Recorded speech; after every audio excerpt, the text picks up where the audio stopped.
ಆತ್ಮೀಯ ಬಂಧುಗಳೇ, ಶ್ರೀಮದ್ ಭಗವದ್ಗೀತೆ ತತ್ವ ವಿವೇಚನಿ ಟೀಕಾ ಅಧ್ಯಾಯ 5 ಕರ್ಮ ಸನ್ಯಾಸ ಯೋಗ. ಇದರಿಂದ ನಾವು 19ನೇ ಶ್ಲೋಕವನ್ನು ತಿಳ್ಕೊಳ್ತಾ ಇದ್ವಿ. ಓದ ಭಾಗದಲ್ಲಿ ಸಮತೆಯಲ್ಲಿ ಸ್ಥಿತವಾದಂತಹ ಮನಸ್ಸಿರುವಂಥವರು ಈ ಇಡೀ ಜಗತ್ತನ್ನು ಗೆದ್ಕೊಂಡಿರ್ತಾರೆ ಅನ್ನೋದ್ರ ಬಗ್ಗೆ ನಾವು ತಿಳ್ಕೊಂಡ್ವಿ. ಈಗ ಪ್ರಶ್ನೆ ಏನು ಅಂತಂದರೆ, ಬ್ರಹ್ಮವನ್ನ ನಿರ್ದೋಷ ಮತ್ತು ಸಮ ಅಂತ ಹೇಳಿದಾರಲ್ಲ, ಅದಕ್ಕೆ ಅರ್ಥ ಏನು? ಮತ್ತು ಹಿ ಮತ್ತು ತಸ್ಮಾತ್ ಅನ್ನುವಂಥ ಪದಪ್ರಯೋಗವನ್ನು ಯಾವುದಕ್ಕೋಸ್ಕರ ಮಾಡಿದ್ದಾರೆ ಇಲ್ಲಿ ಅನ್ನೋದು ಪ್ರಶ್ನೆ. ಉತ್ತರ ಏನು ಅಂತಂದರೆ, ಸತ್ವ, ರಜ ಮತ್ತು ತಮ ಈ 3 ಗುಣಗಳಲ್ಲಿ ಎಲ್ಲ ರೀತಿಯ ದೋಷಗಳು ಕೂಡ ತುಂಬಿಕೊಂಡಿದೆ. ನೋಡಿ, ಸತ್ವಗುಣದಲ್ಲೂ ಕೂಡ ದೋಷ ಇದೆ ಅಂತ ಹೇಳ್ತಾ ಇದ್ದಾರೆ. ಮತ್ತು ಇಡೀ ಜಗತ್ತು ಈ 3 ಗುಣಗಳ ಕಾರ್ಯ ಆಗಿರೋದ್ರಿಂದ ದೋಷಮಯವಾಗಿದೆ. ಈ 3 ಗುಣಗಳು ಸೇರಿಕೊಂಡು ಕೆಲಸ ಆಗ್ತಾ ಇರೋದ್ರಿಂದ ಇದು ದೋಷಮಯವಾಗಿದೆ. ಈ 3 ಗುಣಗಳ ಸಂಬಂಧದಿಂದಾನೇ ಏನಾಗುತ್ತೆ, ಈಗ ಒಂದಕ್ಕೊಂದು ಗುಣಗಳ ಒಂದು ಸಂಬಂಧ ನಡೀತಾ ಇರುತ್ತಲ್ಲ, ಸತ್ವಗುಣ ರಜೋಗುಣ 2 ಮಿಕ್ಸ್ ಆಗುತ್ತೆ, ಒಂದೊಂದು ಸರಿ 3 ಮಿಕ್ಸ್ ಆಗುತ್ತೆ. ಈ ರೀತಿ ಆಗ್ತಾ ಇರೋದ್ರಿಂದ ವಿಷಮ ಭಾವನೆ, ರಾಗದ್ವೇಷಗಳು, ಮೋಹ, ಇಂಥ ಎಲ್ಲ ಅವಗುಣಗಳ ಪ್ರಾದುರ್ಭಾವ ಆಗುತ್ತೆ.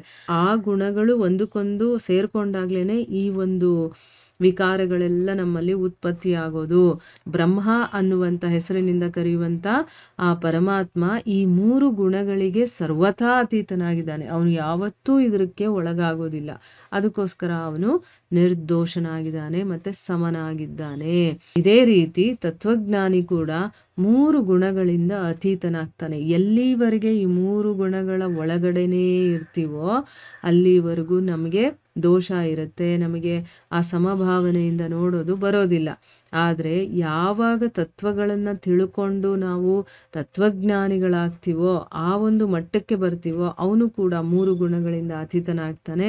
ಆಗ ಅವನಲ್ಲೂ ಕೂಡ ಅವನ ರಾಗ, ದ್ವೇಷ, ಮೋಹ, ಮಮತೆ, ಅಹಂಕಾರ, ಈ ಎಲ್ಲ ಅವಗುಣಗಳು ಅಂತ ನಾವೇನು ಹೇಳ್ತೀವೋ, ಮತ್ತು ವಿಷಮ ಭಾವ ಅಂತ ಏನಿದೆಯೋ ಅದು ಕಂಪ್ಲೀಟಾಗಿ ನಾಶ ಆಗಿ ಅವನ ಸ್ಥಿತಿ ಸಮಭಾವದಲ್ಲಿ ಸ್ಥಿತವಾಗುತ್ತೆ. ಅವನ ಸ್ಥಿತಿ ಹೇಗಾಗುತ್ತೆ, ಸಮಭಾವಕ್ಕೆ ಬಂದ್ಬಿಡುತ್ತೆ.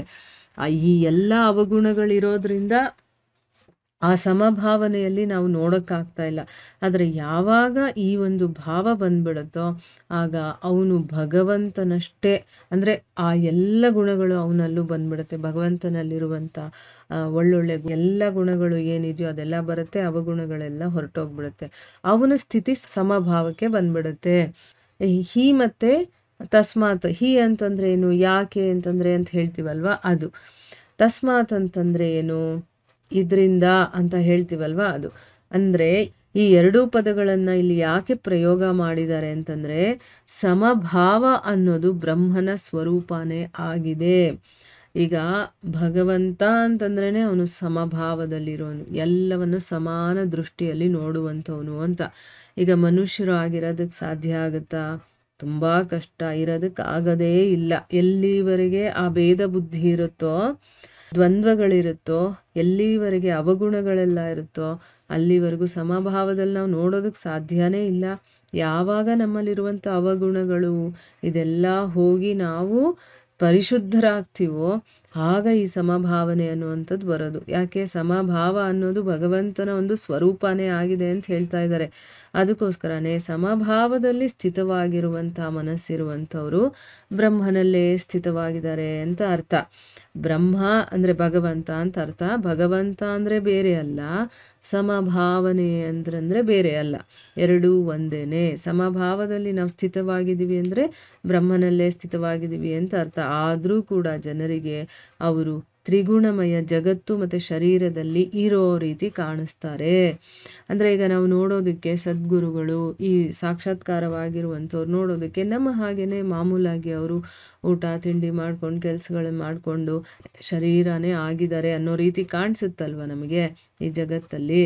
ಆದರೂ ಕೂಡ ಅವರ ಸ್ಥಿತಿ ಸಮಭಾವದಲ್ಲಿ ಇರುವ ಕಾರಣದಿಂದ ವಾಸ್ತವದಲ್ಲಿ ಅವರು ಈ ತ್ರಿಗುಣಮಯ ಜಗತ್ತು ಮತ್ತು ಈ ಶರೀರ ಯಾವುದ್ರ ಜೊತೆನೂ ಸಂಬಂಧನೂ ಏನೂ ಇರೋದಿಲ್ಲ ಅವರಿಗೆ. ಅವರ ಸ್ಥಿತಿ ಬ್ರಹ್ಮನಲ್ಲೇ ಇರುತ್ತೆ. ಆದರೆ ನೋಡೋರ ಕಣ್ಣಿಗೆ ಹೇಗೆ ಕಾಣಿಸುತ್ತೆ, ನಮ್ಮ ಹಾಗೆ ಅವರಿದ್ದಾರೆ ಅಂತ. ಬಟ್ ಅವರು ಆ ಶರೀರದಲ್ಲಿ ಇದ್ದರೂ ಕೂಡ ಅವರು ಆ ಗುಣಗಳಿಗೆ ಅತೀತರಾಗಿ ಮತ್ತು ಆ ಶರೀರಕ್ಕೂ ನನಗೂ ಏನೂ ಸಂಬಂಧ ಇಲ್ಲ ಅನ್ನೋ ರೀತಿ ಇರ್ತಾರೆ. ಇದೆಲ್ಲ ತುಂಬಾ ಸೂಕ್ಷ್ಮವಾಗಿರೋಂಥ ವಿಚಾರಗಳು.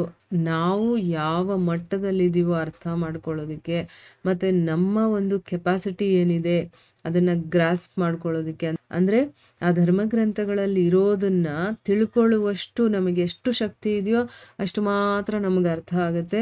ಅದಕ್ಕೆ ಅಂತ ನಾವು ಯೋಚನೆ ಮಾಡೋದು ಬೇಕಾಗಿಲ್ಲ.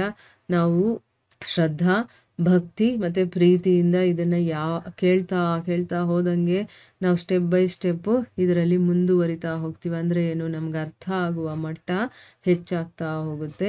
ಅದಕ್ಕೆ ಧರ್ಮಗ್ರಂಥಗಳು, ಭಗವದ್ಗೀತೆ ಇದೆಲ್ಲವೂ ಕೂಡ ಸದಾ ನಿರಂತರವಾಗಿ ನಾವು ಕೇಳ್ತಾ ಇರಬೇಕು. ಆತ್ಮ ಸಾಕ್ಷಾತ್ಕಾರ ಆಗಿರುವಂಥವರೂ ಕೇಳ್ತಾರೆ ಇದನ್ನೆಲ್ಲ. ಅಂದರೆ ಇದು ಸದಾ ನಾವು ಪಠನೆ ಮಾಡಬೇಕಾಗಿರುವಂಥ ಧರ್ಮಗ್ರಂಥಗಳು, ಆಯಿತಾ. ಇದರಲ್ಲಿರುವಂಥ ವಿಚಾರಗಳು ನಮ್ಮನ್ನು ಸದಾ ಏನೂ ತಪ್ಪು ಮಾಡದೇ ಇರೋ ಥರ, ನಾವು ಸರಿಯಾದ ರೀತಿಯಲ್ಲಿ ನಡ್ಕೊಳ್ಳೋ ಥರ ಮಾಡುತ್ತೆ. ಒಂದು ಸ್ಥಿತಿ ಬರುತ್ತೆ, ಆವಾಗ ನಮಗೇನೂ ಬೇಕಾಗೋದಿಲ್ಲ. ಅಂಥ ಸ್ಥಿತಿ ಬಂದಿರೋರು ಇದನ್ನು ಹೇಳಿದ್ದಾರೆ, ಬರುತ್ತೆ. ಅಲ್ಲಿವರೆಗೂ ನಾವು ತಪ್ಪದೆ ನಮ್ಮ ಒಂದು ಕರ್ತವ್ಯ ಏನು, ಧರ್ಮಗ್ರಂಥಗಳಲ್ಲಿ ಏನಿದೆಯೋ ಅದನ್ನು ತಿಳ್ಕೊಳ್ಳೋದು, ಸತ್ಸಂಗದಲ್ಲಿ ಭಾಗಿಯಾಗೋದು, ಭಗವಂತನ ನಾಮಸ್ಮರಣೆ ಮಾಡೋದು, ಈ ಕೆಲಸಗಳನ್ನು ಸದಾ ಮಾಡ್ತಾ ಇರಬೇಕು. ಆವಾಗ ನಾವು ಈ 3 ಗುಣಗಳಿಂದ ಹೊರಗಡೆ ಬರ್ತೀವಿ. ಆ ಸಮಭಾವದ ಸ್ಥಿತಿ ನಮಗೂ ಕೂಡ ಉಂಟಾಗುತ್ತೆ. ಮುಂದಿನ ಪ್ರಶ್ನೆಯನ್ನು ನಾವು ಮುಂದಿನ ಭಾಗದಲ್ಲಿ ತಿಳ್ಕೊಳ್ಳೋಣ. ಹರೇ ಕೃಷ್ಣ.